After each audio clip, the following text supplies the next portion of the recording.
Sempre acreditei e tenho proclamado isso, e continuarei fazendo da mesma forma, porque tenho visto que este é o caminho de Deus para a igreja, que este é o caminho de Deus para cada um de nós, e que esse é o caminho da felicidade para os crentes em Jesus, que é seguir o sopro de Deus.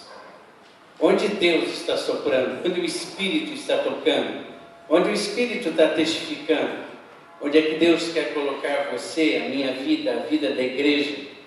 E isso não tem idade, isso não tem a ver com personalidade, isso não tem a ver com a idiosincrasia de cada um, porque Deus respeita o teu jeito de ser, Ele que te fez. Mas é incrível como Deus, com amor, nos dá a graça de sermos separados para de uma forma ou outra sermos usados por Ele. Mesmo humanamente falando, nós olharmos para algumas pessoas e dizermos, mas essa pessoa vai ser missionária, essa pessoa vai ser usada. Há um exemplo muito claro que eu vivenciei nessa igreja, com uma pessoa que era o meu amigo, era o meu ombro para chorar enquanto eu decidia casa ou não casa, com Silvana, e a gente conversava muito, ele solteiro também. E ele é tímido, uma pessoa mais reservada, uma pessoa que a gente considera nos bastidores do que estar à frente.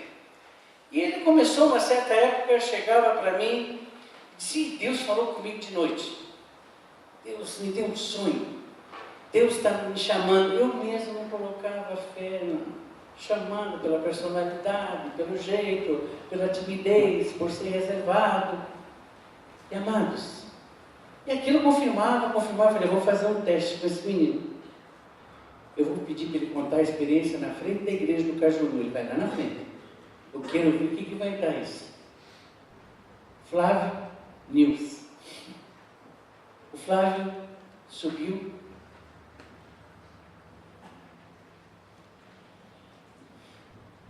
e relatou de maneira tranquila, segura, cheio da graça de Deus, a convicção da chamada de Deus. Quantos anos ele está em Portugal? Mais de 20 anos ele está em Portugal. Um dia Deus o chamou, do jeito dele, na personalidade dele, da maneira dele, e Deus estava soprando em direção àquele lugar. Toca no coração dele e chama para que ele siga exatamente a chamada dele. Nessa noite, eu quero falar sobre esse sopro de Deus. Deus vai agindo na história. Deus vai fazendo coisas e nós vamos percebendo. Ele vai testificando. No momento que Ele testifica, Ele espera de nós respostas, para que nós com fé respondamos em obediência àquilo que muitas vezes individualmente Ele está nos falando. E eu quero fazer uso de uma experiência linda dos pastores quando receberam a revelação que Jesus havia nascido. Está dando microfonia? É? Ah, tá bom, obrigado. E uma das coisas incríveis que a gente vê com esses pastores, Lucas capítulo 2, é que esses pastores estavam na rotina das suas vidas. Eles estavam pastoreando, e mais, gente, pastores naquela época eram uma das piores profissões. E eles viviam perto de Jerusalém porque sabiam que aquelas ovelhas iam para o sacrifício. Mas eles não eram tão respeitados por causa do sacrifício. Os levitas não o consideravam. Eles não poderiam adentrar em alguns lugares do próprio templo em Jerusalém. É essas pessoas simples, desconsideradas, que Deus revela o primeiro Natal. E com anjos ainda, falando com eles. Veja o verso 8, coisa mais linda. O verso 8 nos traz, havia pastores que estavam nos campos próximos e durante a noite tomavam conta dos seus rebanhos. E aconteceu que um anjo do Senhor apareceu-lhes, e a glória do Senhor resplandeceu ao redor deles, e ficaram aterrorizados.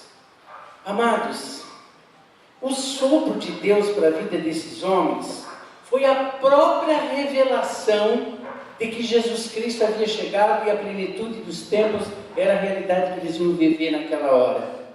Aquele sopro de Deus era um sopro que veio através de anjos anunciando boas novas, e o sopro era a revelação do nascimento do Cordeiro. Então, uma mensagem, a mensagem era a voz de Deus, essa voz era a revelação, e essa revelação precisava ser considerada plenamente na sua plenitude e ser respondida por aqueles pastores. Deus não fala com você, ou fala comigo, ou fala com a igreja, simplesmente por falar. Ele revela esperando uma reação de cada um de nós diante da mensagem revelada. Às vezes ela é muito individual. Deus é tão bom conosco que às vezes o pastor está pregando e às vezes estamos sentados e diz: mas Deus está falando comigo, Deus está trazendo um recado para mim. Com tantas pessoas presentes, sim, Deus é assim. Deus ama a ponto de ter mensagem individualizada e traz recados ao seu coração. Usa profetas, usa a palavra, usa a tua devocional e usa até anjos para te trazer o recado ao seu coração.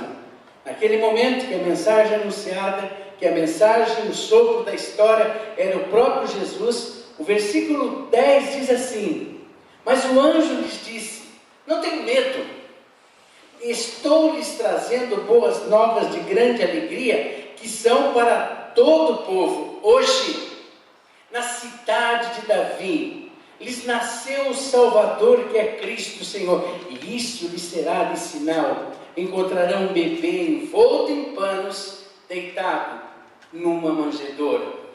Amados, Deus lhe dá sinais daquilo que Ele quer mostrar como sua vontade para a sua vida. E o Espírito de Deus, Ele é tão poderoso que Ele conhece o teu jeitão de ser, Ele sabe como vai falar com você. Todos nós, acho que a maioria de vocês conhece as 5 linguagens do amor. A gente usa muito para casamento, palestra de casais. E agora surgiu um livro, As 5 Linguagens do Amor de Deus.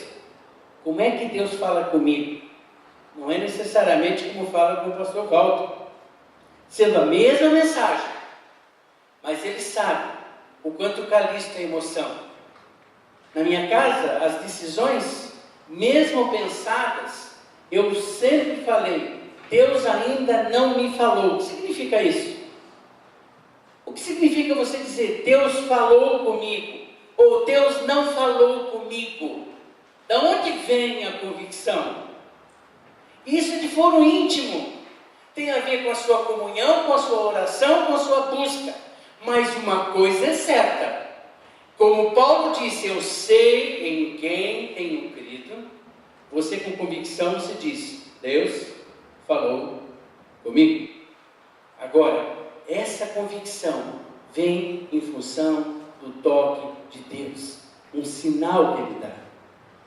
E isso, gente, é alguma coisa muito particular, mas ela é testificada pela palavra revelada, e ela é testificada pelo apelo das Escrituras para a sua vida. E como nós vemos nesse texto, o texto diz: e isso lhe será de sinal. O sopro de Deus foca a direção. É nascido uma criança, aquela criança está naquele lugar, e você precisa se dirigir, você precisa sair, você precisa caminhar, você precisa se levantar de onde você está e não ficar numa mera reflexão do que eu lhe falei. Às vezes, nós ficamos, meditando: Deus tem falado, Deus tem me chamado, Deus tem tocado na minha vida, ai que gostoso, eu vou servir ao Senhor, e não saímos do lugar. Ano vem, ano vai, você encontra a pessoa e diz: e aí, Deus continua a me chamar. E você não sai do lugar.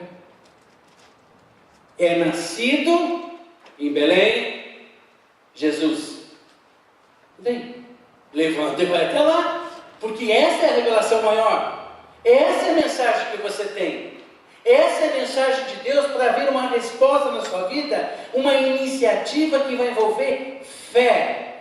Deus falou, e se Deus falou, nós obedecemos.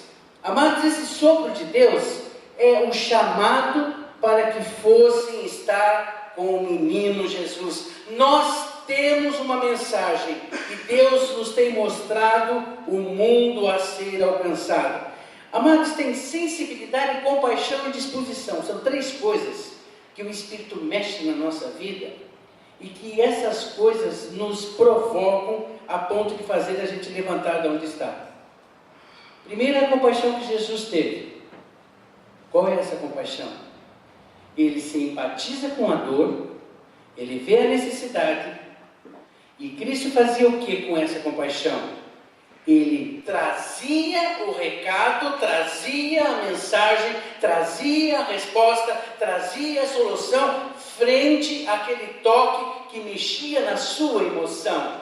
Ele tinha no coração dor pela dor do outro, ele simpatizava, mas ele se levantava trazendo a resposta que ia resolver a dor daquele coração. Da mesma forma, essa compaixão precisa mexer conosco, essa sensibilidade e essa disponibilidade de espírito. Um dos textos que eu gosto é o Salmo, quando ele diz: Senhor, dá-me um espírito voluntário. O que significa isso? O espírito voluntário é o mesmo espírito que estava nos serafins, quando no templo Deus se revela a Isaías. 2 asas cobriam o rosto, 2 asas cobriam os pés, e 2 asas estavam abertas, esperando o quê? A ordem de Deus. E quando Deus deu a ordem, o anjo levantou, o serafim, pegou a brasa, trouxe nos lábios de Isaías, tocou, e ele foi purificado. A mesma disponibilidade de espírito. Senhor, fala, que o teu servo ouve. Eis-me aqui, envia-me a mim. Essa disposição. Amados, só que às vezes nós precisamos um pouco de choque. Nós precisamos de impacto. E eu vou trazer alguns impactos para vocês aí. Se vocês leem, muita coisa vocês vão ver. Agora, o que vocês vão responder frente a isso? 1.700.000.000 de pessoas ainda não ouviram falar de Jesus. 170 milhões de crianças são subnutridas no mundo, causando 3 milhões de mortes por ano. 5.000 povos nunca pronunciaram sequer o nome de Jesus. 12.000 povos ainda não foram alcançados. 2.700 línguas em que nunca foi escrito sequer um verso da Bíblia. A cada 7 segundos uma criança morre de fome no mundo. A cada minuto uma pessoa morre assassinada. Mais de 1.100.000.000 de pessoas não têm acesso à água potável no planeta. E em todo o mundo, 1.600.000.000 de pessoas sobrevivem com menos de $1. Esse é o mundo, esse é o desafio. E Deus está nos soprando em direção a esse mundo, para que a igreja responda, porque ela tem parte para resolver isso. Porque como os pastores tiveram a revelação, lá está o Salvador, lá está a salvação, vão até Ele. No momento que eles chegam até lá, que eles têm a alegria de ver Jesus, ao mesmo tempo o texto diz que eles correm para anunciar que o Salvador nasceu. Eles não ficaram parados. Amados, pode mudar. De repente, uma grande multidão do exército celestial apareceu com um anjo, louvando a Deus, dizendo: glória a Deus nas alturas e paz na terra aos homens aos quais Ele concede seu favor. Quando Cristo nasceu, a mensagem de Jesus foi de alegria. E é essa mensagem que o mundo está precisando. Essa mensagem que tem no seu teor, no seu conteúdo, no seu caráter, na sua natureza, ao efeito da paz, é uma mensagem que glorifica Deus e traz ao mundo a alegria que o mundo não tem no coração. Diante de todo aquele quadro de desafio, eu tenho a responsabilidade de dizer glória a Deus nas alturas, paz aos homens de boa vontade, no sentido de que eu experimentei isso, eu participei dessa glória e eu tenho compromisso de levar essa mensagem a essas pessoas todas que nós relatamos aqui. Nós somos convidados, convocados por Deus para fazer parte dessa obra. Só que há um detalhe: como é que Deus está te chamando? Qual é a tua parte? O que eu digo é que todos os membros da Igreja de Cristo Jesus são responsáveis para levar essa mensagem a esse povo. Amados, o texto, nós temos uma mensagem, Deus tem nos mostrado, Deus tem dado esse desafio, e eu quero dizer uma coisa para vocês: essa proclamação das boas novas, que trouxe grande alegria, não é de natureza carnal e sim espiritual, não é fingida, mas é real, não é temporária, mas é permanente, que ninguém poderia fazer, apagar ou modificar, e não é pequena, mas é grande, é uma alegria indizível, porque está cheia da glória de Deus. O sopro de Deus vai produzir essa glória e a exaltação da paz no meio da humanidade. Amados, quantos de vocês já experimentaram a graça da salvação? Algumas pessoas receberam num momento de um culto, onde foram tocados, onde o Espírito transforma a tua vida, te leva à cruz. Às vezes você vem à frente, você se ajoelha, diz: Senhor, hoje eu recebo ao Senhor Jesus como Senhor e Salvador. Outras pessoas estão em casa, outros estão assistindo televisão, outros estão lendo a palavra, mas quando elas são transformadas, elas sabem que isso ocorreu, e elas têm a testificação do selo do Espírito, e elas podem dizer: não era o que eu sou hoje, eu sou uma nova criatura de Deus em Cristo Jesus. Algumas pessoas não lembram os detalhes, mas eu quero dizer uma coisa para você essa noite: se você não lembra que existiu um momento do antes e depois, você ainda não se converteu. Você não precisa lembrar o dia, você não precisa lembrar a hora, nem o pregador que estava pregando. Mas uma coisa eu sei: você sabe que houve um dia que você orou e você foi transformado. Mas só que você não foi transformado simplesmente para ser abençoado por Deus, mas ao mesmo tempo de ser um instrumento para que outras pessoas pudessem descobrir essa mensagem. E nós somos responsáveis para levá-las. Amados, anjos cantam e não o baile. O que significa isso? Aquela hora que os anjos estavam cantando, existe um costume judaico, era muito presente naquela época, onde quando nascia uma criança, o pessoal do bairro se reunia, pegava, eu imagino que se pegava o violão, ia para casa do neném lá que nasceu, vamos fazer uma festa. Era costume isso. Jesus estava uma manjedoura, mas tem uma estrebaria, isso? Estava numa estrebaria. Os vizinhos cantaram? Não. Quem que cantou? Os próprios anjos. Porque não era uma simples criança que estava nascendo. O nascido não é somente uma criança, mas é o Manuel, Deus conosco. O sinal para encontrar é a simplicidade da manjedoura, e o privilégio dos pastores foram de se tornar os primeiros a contemplarem Cristo, o Senhor.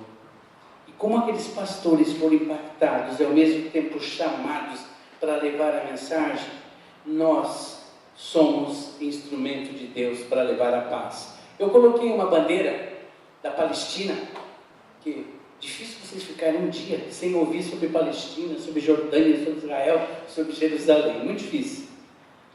Mas teve um momento da minha vida, quando eu pregava para os muçulmanos, em Foz do Iguaçu, onde houve em Jerusalém uma morte de uma criança, mais ou menos 11, 12 anos, que ele ficou com o pai entre o tiro do soldado de Israel, ele ficou como numa trincheira, e o tiro acertou e matou a criança. O pai foi acertado, mas a criança morreu no colo do pai. E o soldado da ONU, um soldado inglês, filmou aquilo e saiu para o mundo inteiro. E houve uma revolta muito grande no mundo palestino e no mundo árabe. E em Foz do Iguaçu foram convidados várias entidades para protestar por aquele momento. E a crítica era de uma maneira bem rígida, era agressiva e era vingativa. E eu fui uma das pessoas que fui convidado para representar o lado árabe cristão. E nós fomos falar na Câmara dos Vereadores. Havia gente da ONU, da Prefeitura, dos Direitos Humanos. E no momento eles disseram: pastor, você tem 5 minutos para trazer uma palavra. Gente missionária, eu dou graças a Deus que essa igreja orou muito por nós. Nós tínhamos 500 intercessores no campo missionário. Eu olhei, a bandeira da Palestina estava assim do lado. Eu olhei para a bandeira e pedi para todo mundo que estava ali, disse: olha, gostaria que vocês olhassem para essa bandeira. Se vocês percebem que nessa bandeira tem o vermelho do sangue de tantas pessoas, tantas crianças que têm morrido nesse lugar por causa da Palestina, nessa guerra. Quando vocês percebem que o preto simboliza o luto não só de mães, mas de pais que realmente estão de luto por causa desse sangue derramado. Mas eu acredito que vocês sempre colocam o verde na bandeira porque vocês têm alguma esperança.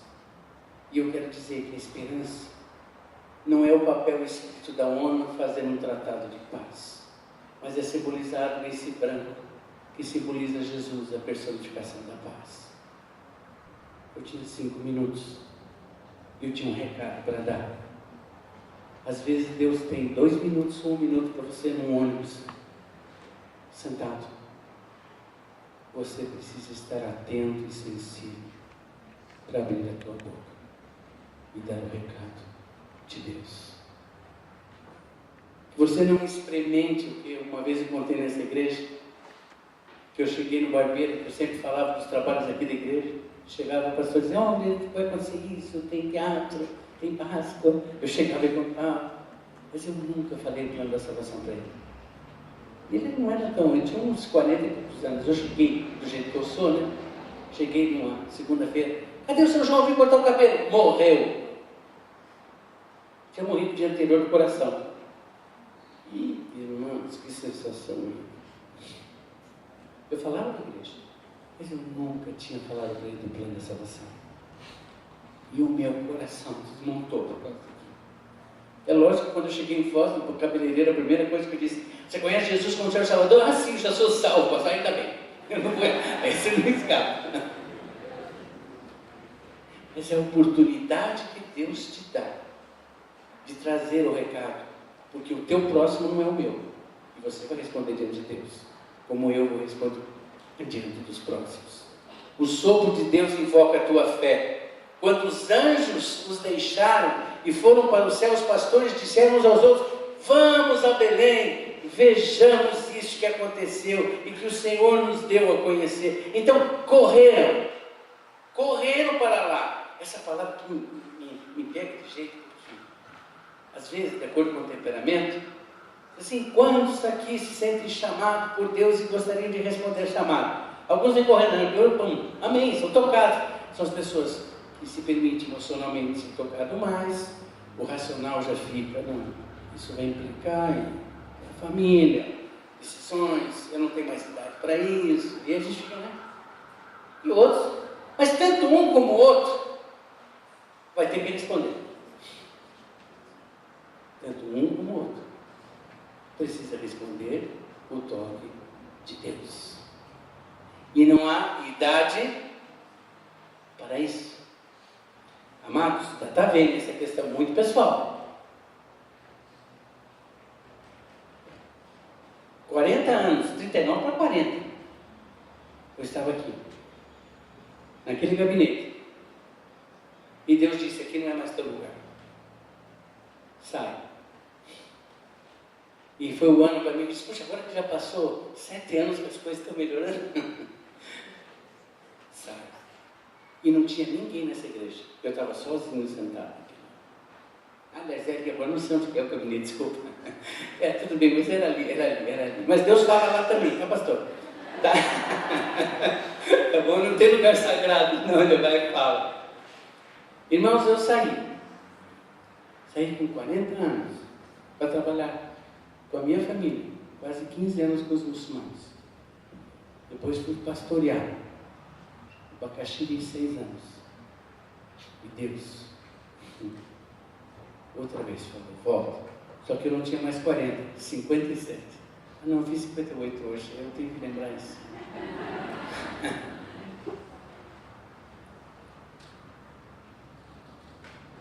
E Deus disse, começa tudo de novo. E que desafio. Eu queria que essa igreja fizesse parte desse desafio novamente, pastor. O desafio que Deus coloca só para a minha vida, pedindo realmente testemunho. Deus tem soprado na direção, numa nova direção. Queria que você colocasse o slide 24, pode ir um pouquinho para frente, pode ir. Esse é o projeto. Eu gostaria que essa igreja fizesse parte. Eu fui convidado pela Junta de Missões Mundiais e Nacionais para assumir a evangelização e a coordenação de todos os estrangeiros do Brasil. São 221 nações que estão aqui. Para vocês terem uma ideia, eu preguei na igreja coreana 3, 4 domingos atrás. Em São Paulo tem 50 igrejas evangélicas coreanas, 30 igrejas chinesas. Tem 10 mil bolivianos para ser alcançado no braço. Só de árabe você já sabe, são 13 milhões no Brasil. Eles vieram até aqui. Porque eles vão ser alcançados aqui em nome de Jesus. E em português. Porque se não falar em português, morre fome. Só que eles vão levantar com a língua deles, com a cultura deles, e voltar para os países fechados. E ganhar centenas para a glória do Senhor. Esse é o desafio. Um movimento que reconhece a importância das nações aqui representadas e oferece apoio integral nas áreas de compaixão e justiça. Não precisa ir para frente. Agora, aquela logomarca vocês vão ver tudo que é canto. Vão ver no Facebook, no Twitter, na minha página. Eu só queria que você colocasse a última, que é o nosso endereço e o nosso site. Isso. Itemiasnobrasil@gmail.com é o nosso e-mail. Se você quiser fazer parte da nossa rede de oração, escreve lá, para a gente colocar na rede de oração. Itemias no Brasil é a nossa página, que já está anunciando alguns eventos que nós vamos ter por aí. O sopro de Deus é para a igreja, o sopro de Deus é individual, o sopro da igreja não vê idade. Agora o sopro de Deus, ele é claro ao crente e envolve obediência como um ato de fé. O que é que Deus tem soprado para a sua vida, que você tem deixado para depois? Espero que nessa noite, nem que você está renovando isso, você diga, Senhor, chega de dizer não, eis-me aqui, envia-me a mim, em nome de Jesus. Vamos abaixar nossas cabeças e vamos orar. Depois eu passo a palavra para você. Pai eterno, eu quero te agradecer em nome de Jesus, porque o Senhor tem soprado, Senhor, de uma maneira clara. O Senhor tem falado aos corações. O Senhor tem mostrado, Senhor, a necessidade deste mundo sem Jesus. O Senhor tem trazido, Senhor, para as pessoas que te amam, que são teus filhos, o desafio de ir, abrir a boca, anunciar o recado da maravilha, da glória de Cristo como Senhor e Salvador. Ó Deus, como o Senhor tem falado ao meu coração, como o Senhor já me falou nesta igreja tantas vezes, de uma maneira tão carinhosa, que o Senhor esteja nesta noite levantando vidas para serem usados para o poder da Tua glória. Muito obrigado por esse momento e por esse privilégio. Em nome de Jesus.